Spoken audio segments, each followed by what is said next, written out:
Assalamualaikum warahmatullahi wabarakatuh. Perkenalkan, nama saya Diah Wiarsih dari program studi ilmu komunikasi angkatan 2022. Di video kali ini saya akan menjelaskan 25 teori komunikasi. Yang pertama ada teori penetrasi sosial. Teori ini menjelaskan tentang komunikasi antar pribadi yang awalnya tidak akrab menjadi saling terbuka dan saling mempercayai sehingga bahasan pembicaraan menjadi lebih mendalam. Yang kedua ada teori interaksi simbolik. Teori ini menyatakan bahwa interaksi simbolik atau interaksi nonverbal dapat mempengaruhi proses komunikasi. Penggunaan bahasa isyarat, gerakan-gerakan tubuh lawan bicara, dan perubahan ekspresi pada lawan bicara jika dipahami maknanya tentu akan membuat komunikasi menjadi efektif. Yang ketiga ada teori akomodasi komunikasi. Teori ini memaparkan bahwa komunikasi antar individu akan berjalan lancar apabila kita menyesuaikan cara bicara kita, mulai dari nada bicara, gestur tubuh, pola bicara, dan sebagainya. Yang keempat ada teori sosial kognitif. Teori ini menjelaskan tentang pembentukan karakter dan cara mendapatkan pengetahuan yang sebagian besar didapatkan dari lingkungan sekitar. Adapun cara penerapan pengetahuan tadi dilakukan dengan mengamati segala interaksi yang terjadi di lingkungan sekitar, sehingga otak kita merekam apa yang bisa menjadi informasi baru. Yang kelima ada teori hubungan pengembangan. Teori atau model ini menjelaskan tentang perubahan hubungan interpersonal dari tahap baru kenal hingga ke tingkatan selanjutnya. Teori ini relevan untuk mengetahui kedekatan hubungan antara kita dengan keluarga, pasangan, teman, ataupun kolega. Yang keenam ada teori disonansi kognitif.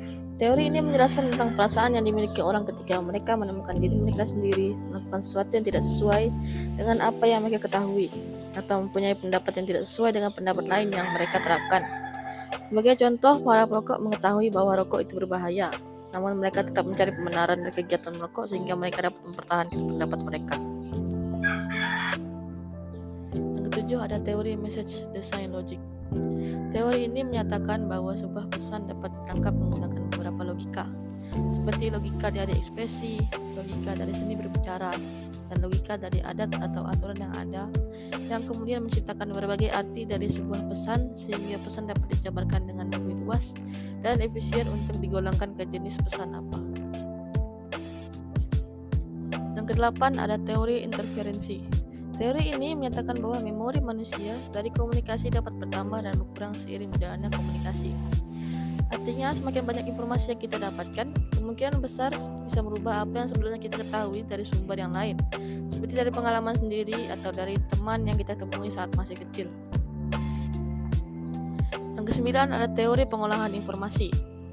Teori ini menyatakan bahwa otak manusia dapat dianalogikan dengan komputer ketika mengolah informasi. Secara singkatnya, data atau informasi yang ditangkap akan disimpan di memori penginderaan manusia. Kemudian akan dilanjutkan menjadi ingatan jangka pendek yang pada akhirnya dapat berubah menjadi ingatan jangka panjang. Yang ke-10 ada teori behaviorisme. Teori ini menyatakan bahwa antara perilaku kita berkaitan erat dengan suatu rangsangan atau stimulus. Manusia akan terus berkembang dengan berbagai macam stimulus yang ia dapatkan saat masa pertumbuhannya, sehingga saat ia dewasa, pola perilaku yang ia tampilkan akan sesuai dengan stimulus yang pernah ia rasakan sebelumnya. Teori ini juga bisa disebut sebagai teori SR yang berarti stimulus dan respon. Yang ke-11 ada teori struktural klasik. Teori komunikasi ini dapat juga disebut sebagai teori mesin. Teori ini menjelaskan bahwa suatu organisasi digambarkan sebagai sebuah lembaga yang sentral akan tugas-tugas serta memberikan petunjuk mekanis struktural yang bersifat kaku, monoton, dan tanpa inovatif. Ada 4 kondisi di teori ini, yakni kekuasaan, saling melayani, doktrin, dan disiplin. Yang ke-12 ada teori neoklasik. Teori komunikasi organisasi neoklasik atau hubungan manusia diciptakan oleh Elton karena adanya ketidakpuasan dengan teori klasik atau teori mesin. Teori ini mengacu tentang pentingnya aspek psikologis serta sosial karyawan sebagai seorang individu atau kelompok kerja yang telah difasihkan melalui percobaan yang dilakukan oleh Elton di pabrik Hawthorne pada 1924. Dengan hasil yang menyatakan bahwa upah intensif karyawan sangat mempengaruhi produktivitas karyawannya.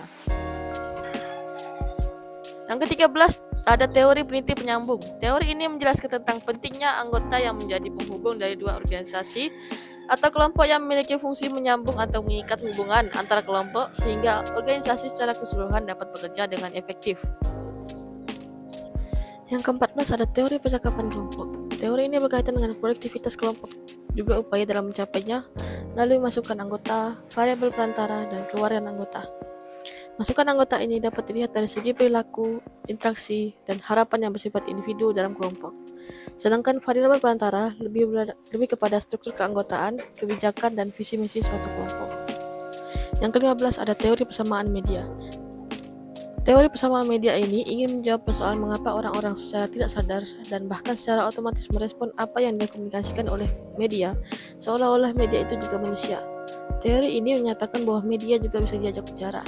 Contohnya saat manusia mulai menunjukkan berbagai emosi saat menonton televisi, atau saat manusia menggunakan AI di internet dalam membantu mereka mencari informasi.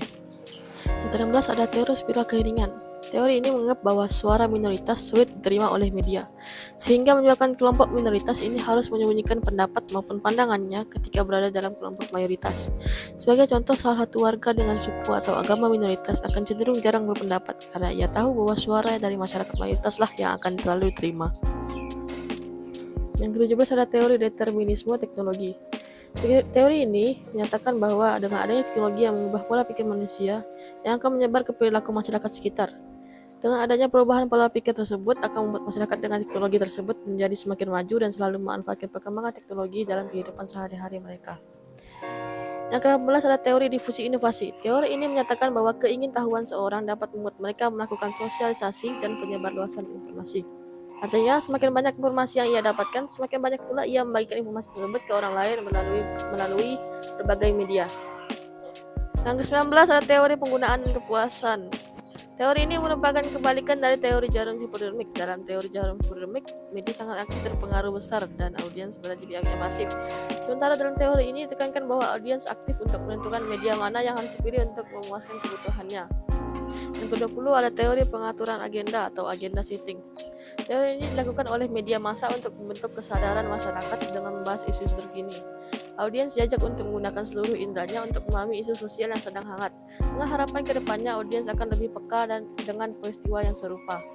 Yang ke-21 ada teori ABX Newcomb. Teori ini disebut juga sebagai teori keseimbangan. Teori ini menyatakan bahwa ketertarikan kepada sesuatu yang sama dapat memberikan keseimbangan antara dua individu. Sebagai contoh, individu A dan B yang pada awalnya sulit untuk berkomunikasi secara efektif, namun karena mereka sama-sama menyukai objek X, komunikasi mereka secara perlahan mulai seimbang dan secara perlahan membawa mereka ke komunikasi yang efektif.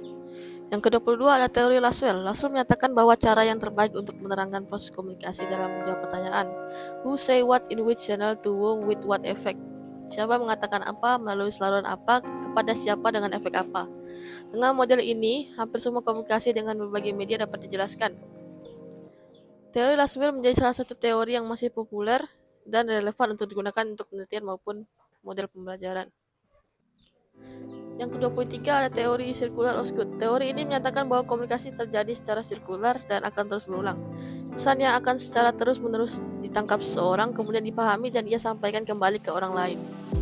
Yang ke-24 ada teori helical dance. Teori ini menjelaskan bahwa komunikasi memiliki bentuk helix yang dinamis.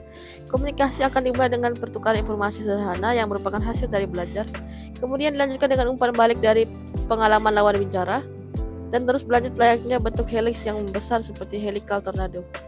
Yang ke-25 ada teori inokulasi. Teori ini menjelaskan tentang cara seorang individu untuk tetap teguh dengan pendapatnya yang ia dapatkan dari riset mandiri, sehingga informasinya benar dan tepat. Model teori ini berbentuk layaknya jarum suntik yang memberikan antibodi ke individu agar tidak terpengaruh dengan informasi lain, yang bisa saja menyesatkan dirinya sendiri maupun orang di sekitarnya. Sekian penjelasan saya tentang 25 teori komunikasi, semoga bermanfaat. Saya mohon maaf bila ada kesalahan dan terima kasih atas perhatiannya. Wassalamualaikum warahmatullahi wabarakatuh.